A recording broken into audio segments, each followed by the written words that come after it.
ವಿವಿಧ ಜನಪರ ಚಳುವಳಿಗಳ ಎಲ್ಲ ಮುಖಂಡರೇ, ಇದೇ ತಿಂಗಳು 26ನೇ ತಾರೀಕು ದಾವಣಗೆರೆ ನಗರದ ಬೀರಲಿಂಗೇಶ್ವರ ದೇವಸ್ಥಾನದ ಆವರಣದಲ್ಲಿ ಸಂವಿಧಾನ ಸಂರಕ್ಷಕರ ಮಹಾ ಸಮಾವೇಶ ಜರುಗಲಿದೆ.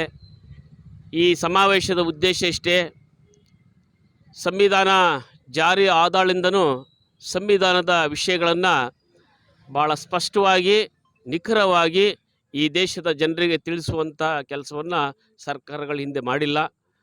ಆ ಕಾರಣಕ್ಕೋಸ್ಕರ ಸಂವಿಧಾನ ಅಂತ ಹೇಳಿದರೆ ಕೆಲವರಿಗೆ ಗೊತ್ತಿಲ್ಲ. ಈ ಸಂವಿಧಾನದಲ್ಲಿ ಏನಿದೆ?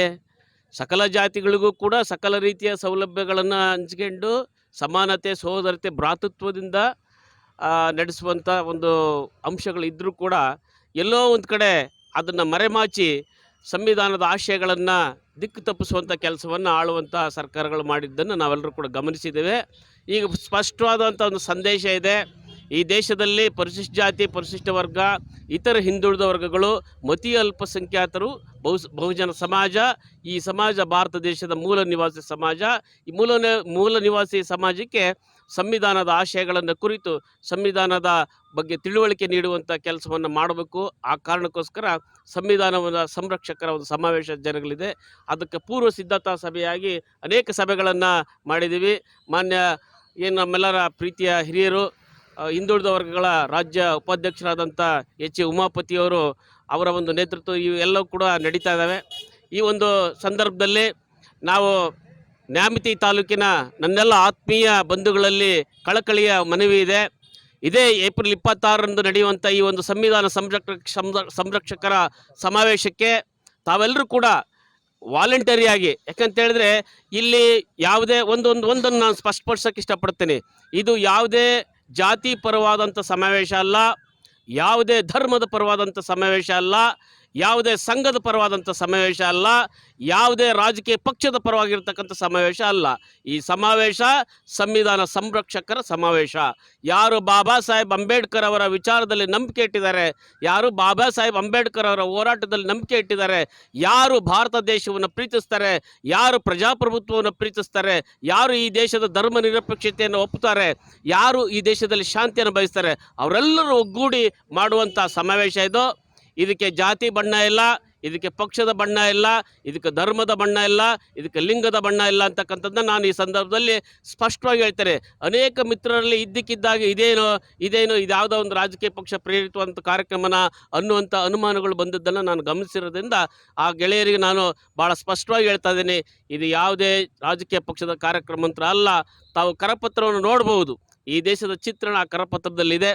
ಅದನ್ನು ಗಮನಿಸಿ ದಯಮಾಡಿ ನಮ್ಮಲ್ಲಿರ್ತಕ್ಕಂಥ ಸಣ್ಣ ಸಣ್ಣ ಯಾವುದೇ ವ್ಯತ್ಯಾಸಗಳನ್ನು ನಾವು ಮುನ್ನೆಲೆಗೆ ತರದೆ ಭಾರತ ದೇಶದ ಘನತೆವೆತ್ತ ಸಂವಿಧಾನವನ್ನು ರಕ್ಷಿಸುವಂಥ ಸಂರಕ್ಷಕರ ಪಡೆಯನ್ನು ನಿರ್ಮಾಣ ಮಾಡುವಂಥ ನಿಟ್ಟಿನಲ್ಲಿ ನಮ್ಮೆಲ್ಲರ ಪ್ರಯತ್ನಗಳು ಇರಬೇಕು ಅಂತಕ್ಕಂಥ ಪ್ರೀತಿಯ ಕರೆಯನ್ನು ಈ ಸಂದರ್ಭದಲ್ಲಿ ನೀಡ್ತಾ, ತಾವೆಲ್ಲರೂ ಕೂಡ ನ್ಯಾಮತಿ ಗೆಳೆಯರು ಅತಿ ಹೆಚ್ಚಿನ ಸಂಖ್ಯೆಯಲ್ಲಿ ಈ ಸಮಾವೇಶಕ್ಕೆ ವಾಲಂಟಿಯರಾಗಿ ಬರೋದ್ರ ಮೂಲಕ ಈ ಸಮಾವೇಶದ ಯಶಸ್ಸಿಗೆ ತಾವೆಲ್ಲರೂ ಕೂಡ ಕಾರಣರಾಗಬೇಕು.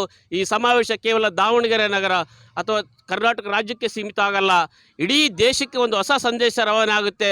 ಆ ದೇಶಕ್ಕೆ ರವಾನೆ ಆಗುವಂಥ ಸಂದೇಶ ತಮ್ಮೆಲ್ಲರ ಶ್ರಮದ ಫಲ ಆಗಲಿ ಅಂತಂದೇಳಿ ಆಶಿಸುತ್ತಾ ನನ್ನ ಮಾತುಗಳನ್ನು ಇಲ್ಲಿಗೆ ನಿಲ್ಲಿಸ್ತೇನೆ. ಜೈ ಭೀಮ್, ಜೈ ಭಾರತ್. ಸದಸ್ಯರಾಗಿರ್ತಕ್ಕಂಥ ಹಿರಿಯ ನಾಯಕರಾದಂಥ ಅಹಿಂದ ನಾಯಕರಾದಂಥ ಓಮಣ್ಣನವರೇ, ನಮ್ಮ ರಾಜಕೀಯ ಗುರು ಮತ್ತು ಎಲ್ಲ ಸಂಘಟನೆಯ ಗುರುಗಳಾದಂಥ ಎ ಡಿ ಈಶ್ವರಣ್ಣವರೇ, ಹಾಗೆ ಎಲ್ಲ ನನ್ನ ತಮ್ಮಣ್ಣವರೇ, ಮಂಜು ಅವರೇ, ನಮ್ಮ ಸ್ನೇಹಿತರಾದಂಥ ಭೀಮಸೇನು, ಸೋಮಲಾ ನಾಯಕರು, ಎಲ್ಲರಿಗೂ ಸಹ ಈ ದಿನದ ಅಂದರೆ ತುಂಬ ಅರ್ಜೆಂಟಾಗಿ ಕಾರ್ಯಕ್ರಮವನ್ನು ನಿನ್ನೆ ನಾವು ಹಮ್ಮಿಕೊಂಡಿದ್ವಿ. ಆದರೂ ಸಹ ನಮ್ಮ ಒಂದು ಫೋನ್ ಹೋಗ್ಬಿಟ್ಟು ನಮ್ಮ ನ್ಯಾಮತಿಯ ಎಲ್ಲ ನಮ್ಮ ಏನು ಅಹಿಂದ ಮುಖಂಡರು ಪ್ಲಸ್ ನಮ್ಮ ಕಾರ್ಯಕರ್ತರು ಮತ್ತು ಸ್ನೇಹಿತರು ಸಹ ಭಾಗವಹಿಸಿ ಈ ಕಾರ್ಯಕ್ರಮ ಸಕ್ಸಸ್ ಆಗಲಿ ಕಾರಣಕರ್ತರಾಗಿದ್ದಾರೆ. ಹಾಗೆ ನಮ್ಮ ಈಶ್ವರಣ್ಣವ್ರು ಹೇಳಿದ ಹಾಗೆ 26ನೇ ತಾರೀಕು ವಾಲಂಟ್ರಿಯಾಗಿ ನಾವು ನಮ್ಮ ಗ್ರಾಮಗಳಿಂದ ಆದಷ್ಟು ನಾವು ಸಂವಿಧಾನ ಪ್ರೀತಿಸುವವರೆಲ್ಲರೂ ಸಹ ಅಂದರೆ ಹೆಚ್ಚಿನ ಸಂಖ್ಯೆಯಲ್ಲಿ ನಾವೆಲ್ಲರೂ ಅವತ್ತು ದಾವಣಗೆರೆ ಕಾರ್ಯಕ್ರಮಕ್ಕೆ ಹೋಗಿ ನಾವೆಲ್ಲ ಸೇರೋಣ ಅಂತ ಹೇಳ್ತಾ ಎಲ್ಲ ಬಂದವರಿಗೆ ನನ್ನ ನಮಸ್ಕಾರ ತಿಳಿಸ್ತಾ ನನ್ನ ಮಾತನ್ನು ಮುಗಿಸ್ತೀನಿ. ಜೈ ಹಿಂದ್, ಜೈ ಅಂಬೇಡ್ಕರ್. ಸಂವಿಧಾನದ ಮಾತನ್ನು ಆಡ್ತಾ ಇದ್ದೀವಿ. ಸಂವಿಧಾನ ಅಂದರೆ ಏನಪ್ಪ ಅಂದರೆ ಇಡೀ ನಮ್ಮ ಭಾರತ ದೇಶದ ಮೂಲೆ ಮೂಲೆಯಲ್ಲಿರುವ ಜನರ ಒಂದು ನ್ಯಾಯಬದ್ಧವಾದ ಒಂದು ಪುಸ್ತಕ. ಇದಕ್ಕೆ ಕಾನ್ಸ್ಟಿಟ್ಯೂಷನ್ ಅಂತ ಹೇಳ್ತಾರೆ ಇಂಗ್ಲೀಷಲ್ಲಿ. ಇದನ್ನು ಕೆಲವು ರಾಜಕೀಯ ವ್ಯಕ್ತಿಗಳು, ರಾಜಕೀಯ ಪುಡಾರಿಗಳು ಇದನ್ನು ತಿರ್ಚೋಕ್ಕೆ ನೋಡ್ತಾ ಇದ್ದಾರೆ. ಅದನ್ನು ನಾವು ನಮ್ಮ ಎಲ್ಲ ಜನಾಂಗದವರು, ಎಲ್ಲ ದೇಶದ ಜನಾಂಗದವರು ಮೂಲೆ ಮೂಲೆಯಿಂದ ಇದನ್ನು ಖಂಡಿಸಬೇಕು. ಯಾಕಪ್ಪ ಅಂದರೆ ಮೊನ್ನೆ ಅಮಿತ್ ಶಾ ಒಬ್ಬ ಹೋಮ್ ಮಿನಿಸ್ಟರ್, ಅವನು ಹೋಮ್ ಮಿನಿಸ್ಟರ್ ಹೆಂಗೆ ಮಾತಾಡ್ಬೇಕಪ್ಪ ಅಂದರೆ ಇಡೀ ರಾಷ್ಟ್ರದ ಬಗ್ಗೆ ಗೌರವಯುತವಾದ ಒಂದು ಮಾತನ್ನು ಆಡಬೇಕು. ಇದನ್ನು ನಮ್ಮ ಭೀಮರಾವ್ ಅಂಬೇಡ್ಕರ್ ಇವರಿಗೆ ಒಂದು ಕೆಟ್ಟ ಮಾತನ್ನು ಹೇಳಿದ್ದಾರೆ. ಇದನ್ನು ನಾವು ಎಲ್ಲ ನಮ್ಮ ದೇಶದ ಮುಖಂಡರು ಹಾಗೂ ರಾಜಕೀಯ ಪಕ್ಷಗಳು, ಜನಾಂಗಗಳು, ಪ್ರತಿಯೊಂದು ಹಳ್ಳಿ ಜನಾಂಗಗಳು ಇದನ್ನು ಖಂಡಿಸಬೇಕು. ಖಂಡಿಸದೇ ಇದ್ದರೆ ಇದನ್ನು ಸಂವಿಧಾನ ಒಂದು ಆಟ ಆಡೋ ಒಂದು ಪುಸ್ತಕವನ್ನು ಮಾಡಿಕೊಂಡು ಇವರೆಲ್ಲ ಏನು ಬೇಕಾದನ್ನು ಮಾಡ್ಕೊಂಡು ರಚನೆ ಮಾಡ್ಕೊಂಡು ಪ್ರತಿಯೊಬ್ಬರಿಗೂ ತೊಂದರೆ ಕೊಡುವಂಥ ಒಂದು ಆಟ ಆಡಿ ಪಾರ್ಲಿಮೆಂಟ್ನಲ್ಲಿ ಅವ್ರು ಬೇಕಾದಂಥ ಒಂದು ಕಾನೂನನ್ನು ಪ್ರಸ್ತುತ ಮಾಡಿ ಇಡೀ ಭಾರತ ದೇಶಕ್ಕೆ ರಕ್ತಪಾತಗಳನ್ನು ಹಂಚುವ ಒಂದು ಕೆಲಸವನ್ನು ಮಾಡ್ತಾ ಇದ್ದಾರೆ.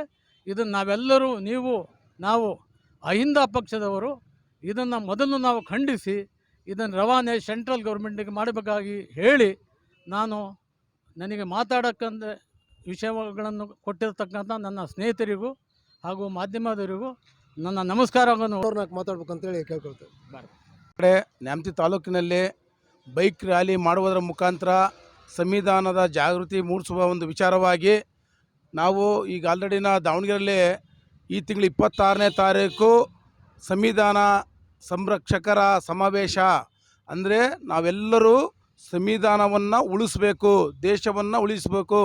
ಸಂವಿಧಾನ ಉಳಿದ್ರೆ ದೇಶ ಉಳಿತದೆ, ದೇಶ ಉಳಿದ್ರೆ ನಾವು ಉಳಿತೀವಿ ಅನ್ನೋ ಒಂದು ನಿಟ್ಟಿನಲ್ಲಿ ನಾವೀಗ ಆಲ್ರೆಡಿನ ಹೊನ್ನಾಳಿ ತಾಲೂಕಿನಲ್ಲಿ ಬೈಕ್ ರ್ಯಾಲಿ ಜಾಗೃತಿ ಮೂಡಿಸೋದ್ರ ಮುಖಾಂತರ ಮತ್ತು ನ್ಯಾಮತಿ ತಾಲೂಕಿನಲ್ಲಿ ಬೈಕ್ ರ್ಯಾಲಿ ಮತ್ತು ಜಾಗೃತಿ ಮೂಡಿಸೋದ್ರ ಮುಖಾಂತರ ಅತಿ ಹೆಚ್ಚು ಜನಸಂಖ್ಯೆಯನ್ನು ಇದೇ ತಿಂಗಳು 26ನೇ ತಾರೀಕು ಬೀಲಿಂಗೇಶ್ವರ ದೇವಸ್ಥಾನದ ಆವರಣದಲ್ಲಿ ನಡೆಯುವಂಥ ಸಮಾವೇಶದಲ್ಲಿ ಭಾಗಿಯಾಗಿ ನಾವೆಲ್ಲರೂ ಆ ಕಾರ್ಯಕ್ರಮವನ್ನು ಯಶಸ್ವಿಗೊಳಿಸಿ ಇಡೀ ದೇಶಕ್ಕೆ ಮಾದರಿಯಾಗಬೇಕು ಅನ್ನೋ ಒಂದು ಏಕೈಕ ಉದ್ದೇಶದಿಂದ ಈ ಕಾರ್ಯಕ್ರಮವನ್ನು ನಾವು ಇಲ್ಲಿ ಇವತ್ತು ನಡೆಸಿದ್ವಿ. ಹಿಂದೆ ನಾವು ಇಲ್ಲಿ ಮೀಟಿಂಗ್ ಮಾಡಿದ್ವಿ, ಇಲ್ಲಿ ನ್ಯಾಮತಿ ಒಳಗಡೆ ಮಾಡಿ ನಮ್ಮ ಕೆಲವು ಬಂಧುಗಳು ಎಲ್ಲರೂ ಈ ಅಂಬೇಡ್ಕರ್ ಅಂತಂದರೆ ಅಂಬೇಡ್ಕರು ಯಾವುದೇ ಜಾತಿಗೆ ಸೀಮಿತವಲ್ಲ, ಧರ್ಮಕ್ಕೆ ಸೀಮಿತವಲ್ಲ, ಒಬ್ಬ ವ್ಯಕ್ತಿಗೆ ಸೀಮಿತವಲ್ಲ. ಅಂಬೇಡ್ಕರ್ ಅಂತ ಹೇಳಿದ್ರೆ ಹುಟ್ಟಿದ ಮಗು ಸಹ ಚಂಚಲಗೊಳ್ಳುವಂಥ ಒಂದು ಹೆಸರು ಅದು ಅಂಬೇಡ್ಕರ್ ಭಾವಚಿತ್ರ. ನಾವು ಮೀಟಿಂಗ್ ಮಾಡಿದ್ರು ಸಹ ನಮ್ಮ ಕೆಲವು ಬಂಧುಗಳು ಅವರು ಭಾಳ ವಿರೋಧ ನೀತಿಯನ್ನು ವ್ಯಕ್ತಪಡಿಸಿದ್ದಾರೆ. ಬಟ್ ಆದರೆ ಅಂಬೇಡ್ಕರ್ ಅವರ ಹೆಸರು ಹೇಳಿಕೊಂಡು ದಿನನಿತ್ಯ ಜೀವನ ಮಾಡುವಂಥ ಕೆಲವು ನಮ್ಮ ಬಂಧುಗಳು ಅವರೇ ಸಹ ಈ ರೀತಿ ಮಾಡಿದ್ರೆ ಮುಂದೆ ಯುವ ಪೀಳಿಗೆಗೆ ನಾವು ಯಾವುದೇ ಮಾರ್ಗದರ್ಶನ ಕೊಟ್ಟಂಗೆ ಆಗುತ್ತೆ ಅನ್ನೋ ಮಾತನ್ನು ನಾನು ಹೇಳ್ತಾ, ಯಾವತ್ತು ನಾವು ಇವತ್ತೇನು ಸೇರಿದ್ದೀವಿ ನಾವೇ ಇವತ್ತು ಗಟ್ಟಿ ಪಿಂಡಗಳು, ನಾವೇ ಅಂಬೇಡ್ಕರ್ ಅವರ ಆರಾಧಕರು. ಅಂಬೇಡ್ಕರ್ ಅವರನ್ನು ಹೆಸರನ್ನು ಉಳಿಸ್ಬೇಕು, ಸಂವಿಧಾನ ಉಳಿಸ್ಬೇಕು. ಹಾಗಾಗಿ ನಾವೆಲ್ಲರೂ ಮುಂದಿನ ದಿನಗಳಲ್ಲಿ ಜಾಗೃತರಾಗಬೇಕು. ಸಂವಿಧಾನಕ್ಕೆ ಧಕ್ಕೆ ತರುವಂಥ ಹುನ್ನಾರಗಳು ನಡೀತದಾವೆ ದೇಶದಲ್ಲಿ. ಇಡೀ ದೇಶದಲ್ಲಿ ನಾವು ಎದ್ದರೆ ಪ್ರಿಂಟ್ ಮೀಡಿಯಾ ಮತ್ತು ಮೀಡಿಯಾಗಳನ್ನು ನೋಡಿದರೆ ಎಲ್ಲಿ ಸಂವಿಧಾನಕ್ಕೆ ಧಕ್ಕೆ ಬರ್ತದೆ ಅನ್ನೋ ಒಂದು ನಮಗೆ ಭಯ ಆಗಿದೆ. ಹಾಗಾಗಿ ಮುಂದಿನ ದಿನಗಳಲ್ಲಿ ನಾವು ಎಲ್ಲರೂ ಗಟ್ಟಿಯುಳ್ಳರಾಗಿದ್ದೇವೆ ಅನ್ನುವ ಒಂದು ಸಂದೇಶವನ್ನು ಕಳಿಸ್ಬೇಕಾಗಿದೆ. ನಮಗೆ ಮಾತಾಡಲು ಅವಕಾಶ ಮಾಡಿಕೊಟ್ಟಂಥ ತಮ್ಮೆಲ್ಲರಿಗೂ ನನ್ನ ಮಾತನ್ನು ಮುಗಿಸ್ತೇನೆ. ಜೈ ಭೀಮ್, ಜೈ ಕರ್ನಾಟಕ ಮಾತೆ. ಸಂವಿಧಾನ ಸಂರಕ್ಷಕರ ರಾಜ್ಯ ಮಟ್ಟದ ಸಮಾವೇಶಕ್ಕೆ ಒಂದು ಮಾಹಿತಿ ತಿಳಿಸೋಕ್ಕೋಸ್ಕರ ನಾವು ಈ ಒಂದು ಕಾರ್ಯಕ್ರಮ ಹಮ್ಮಿಕೊಂಡಿದ್ದೇವೆ. ಯಾವುದೇ ರಾಜಕೀಯ ಪಕ್ಷ, ಜಾತಿ ಪಕ್ಷ ಪ್ರಶ್ನೆ ಇಲ್ಲದಾಗೆ ಈ ಒಂದು ವಿಶೇಷವಾದ ಒಂದು ನ್ಯಾಮತಿ ತಾಲೂಕಿನ ಎಲ್ಲ ಸ್ನೇಹಿತರು ಅತಿ ಹೆಚ್ಚಿನ ಒಂದು ಎಲ್ಲ ಮುಖಂಡರ ಗಂಟೆಗಳೇ ಎಲ್ಲರೂ ಸೇರಿ ಇವತ್ತು ನಮಗೆ ಈ ರ್ಯಾಲಿ ಮಾಡೋ ಮುಖಾಂತರ ಸಾರ್ವಜನಿಕವಾಗಿ ಸಂವಿಧಾನದ ಬಗ್ಗೆ ಒಂದು ಅವೇರ್ನೆಸ್ ಕ್ರಿಯೇಟ್ ಮಾಡಿದರೆ ಆ ಒಂದು ಉದ್ದೇಶಕ್ಕಾಗಿ ನಾನು ವೈಯಕ್ತಿಕವಾಗಿ ನಾನು ಧನ್ಯವಾದ ಅರ್ಪಿಸ್ತೇನೆ.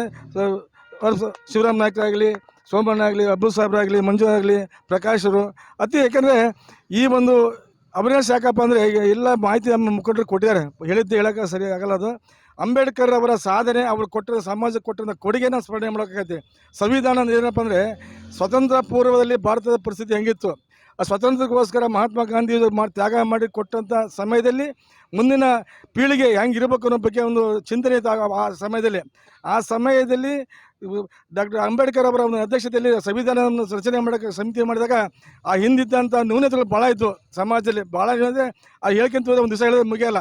ಆ ನ್ಯೂನತೆಗಳು ಸರಿಪಡಿಸಿ ಗ್ರಾಮೀಣಾಭಿವೃದ್ಧಿ ಮತ್ತು ಮಹಿಳೆಯರ ಒಂದು ಅಭಿವೃದ್ಧಿ, ಮಹಿಳೆಯರ ಒಂದು ವಿದ್ಯಾಭ್ಯಾಸ, ಅನೇಕ ಕಾರ್ಯಕ್ರಮಕ್ಕೆ ಸಂವಿಧಾನ ರಚನೆ ಮಾಡೋ ಮುಖಾಂತರ ಅಂಬೇಡ್ಕರ್ ಅವರು ಕೊಡುಗೆ ಕೊಟ್ಟಿದ್ದಾರೆ. ಅವರು ಕೊಟ್ಟಿರೋ ಕೊಡುಗೆ ನಮಗೆಲ್ಲ ನಮ್ಮ ಮಕ್ಕಳು ಮಕ್ಕಳು ಸಹ ಆ ಕೊಡುಗೆ ಮುಖಾಂತರ ಶ್ರೇಯಸ್ಸಿಗೆ, ಆರ್ಥಿಕ ಅಭಿವೃದ್ಧಿಗೆ ಕೊಟ್ಟಂಥ ಕೊಡುಗೆ, ಆ ಕೊಡುಗೆ ನಾವು ಸ್ಮರಣೆ ಮಾಡಬೇಕಾದ ನಮ್ಮ ಕರ್ತವ್ಯ ಆಗಿರ್ತದೆ.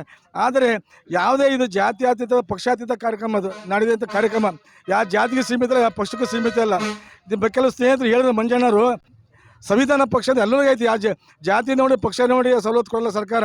ಯಾರು ಆ ಸಂವಿಧಾನ ಅಡಿಯಲ್ಲಿ ಇರ್ತೀವಿ, ಯಾರು ಬಡವರಿರ್ತಾರೆ, ಹಿಂದುಳಿದಿರ್ತಾರೆ, ಅವ್ರಿಗೆ ಸವಲತ್ತು ಕೊಡುವಂಥ ಕಾರ್ಯಕ್ರಮ ಸಂವಿಧಾನದು. ದಯವಿಟ್ಟು ಯಾರು ಅನ್ಯಾಯ ಭಾವಿಸಬೇಡ್ರಿ.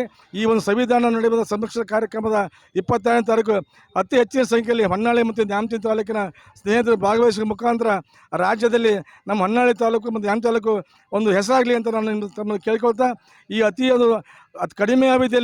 ಕಡಿಮೆ ಅವಧಿಯಲ್ಲಿ ಈ ಒಂದು ಎಲ್ಲ ಮುಖಂಡರು ಸೇರಿ ಈ ಕಾರ್ಯಕ್ರಮ ಯಶಸ್ವಿಗೊಳಿಸಿದ್ರಿ. ಆ ವಿಷಯ ಅದಕ್ಕೋಸ್ಕರ ನಾನು ವೈಯಕ್ತಿಕವಾಗಿ ನಿಮಗೆಲ್ಲ ಧನ್ಯವಾದ ಅರ್ಪಿಸ್ತೀನಿ. ಜಯ.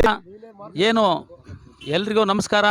ಏನು 26ನೇ ತಾರೀಕು ಏನು ಸಮಾವೇಶ ಹಮ್ಮಿಕೊಂಡಿರೋ ಕಾರಣಕ್ಕೋಸ್ಕರ ಹೊನ್ನಾಳಿ ಮತ್ತು ನ್ಯಾಮತಿ ತಾಲೂಕಲ್ಲಿ ಬೈಕ್ ರ್ಯಾಲಿ ಮಾಡೋದ್ರ ಮುಖಾಂತರ ಜನರಿಗೆ ಸಂವಿಧಾನದ ಜಾಗೃತಿ ಮೂಡಿಸುವ ನಿಟ್ಟಿನಲ್ಲಿ ನಾವು ನಿನ್ನೆಯಿಂದನೂ ಕೂಡ ಒಂದು 2-3 ದಿನನೂ ಕೂಡ ಸುಮಾರು ಕಡೆ ಎಲ್ಲ ಸಮಾಜ, ಎಲ್ಲ ಧರ್ಮ, ಎಲ್ಲ ಜಾತಿಯವರಿಗೂ ಕೂಡ ಫೋನ್ ಮಾಡಿ ಕರೆಸ್ಕೊಂಡು ಒಂದು ರ್ಯಾಲಿನ ಯಶಸ್ವಿ ಮಾಡಿದ್ವಿ. ಮುಂದಿನ ದಿನಗಳಲ್ಲಿ ಏನು 26ನೇ ತಾರೀಕು ಸಮಾವೇಶ ಇದೆ, ಆ ಸಮಾವೇಶಕ್ಕೆ ಪ್ರತಿ ಹಳ್ಳಿಯಿಂದನೂ ಕೂಡ ಜನ ತಗೊಂಡೋಗಿ ಸಂವಿಧಾನದ ಬಗ್ಗೆ ಅರಿವು ಮೂಡಿಸ್ತಕ್ಕಂಥ ಕೆಲಸನ ನಾವು ಮಾಡ್ತೀವಿ. ಯಾಕೆ ಈ ಕಾರ್ಯಕ್ರಮ ಮಾಡ್ತಾ ಇದ್ವಿ ಅಂತ ಹೇಳಿದ್ರೆ, ಈ ದೇಶದ ಮನುವಾದಿಗಳು ಏನಪ್ಪ ಅಂತಂದರೆ ಈ ಸಂವಿಧಾನ ಅಡಿಯಲ್ಲಿ ಎಲ್ಲದನ್ನು ಕೂಡ ಅನುಭವಿಸಿದ್ದಾರೆ.